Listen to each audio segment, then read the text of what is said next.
In this video, we're going to talk about the isinwheel GT1/GT2 Electric Scooter and what you can really expect from it in everyday use. If you are curious about the latest price of this electric scooter, make sure to check the link in the description below. The GT1/GT2 aims to give riders a balance of power, comfort, and practical commuting features. And right away, the strong 800W to 1000W motor setup is one of the first things you notice. That power pushes the scooter to speeds of up to 28 miles per hour, making it feel noticeably quicker than many entry-level models. For city riders or anyone with longer routes, the 28 to 37 mile range is definitely a plus, though real-world numbers will vary depending on weight, terrain, and speed mode. Where this scooter really stands out is ride comfort.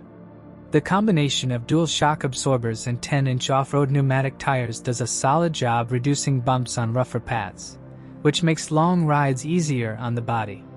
But it's worth noting that the scooter is on the heavier side, and while it folds, carrying it upstairs may not be ideal for everyone. The 330-pound load limit, however, is a strong advantage that many riders will appreciate. Safety is another area where the GT1/GT2 performs well. The full lighting system, headlamp, turn signals, taillights, and side accents, makes night riding feel more secure. The dual braking setup combines mechanical and electronic braking, giving a confident stopping response even at higher speeds. The inclusion of app connectivity is a nice touch, allowing you to monitor battery status, tweak speed settings, and personalize riding modes.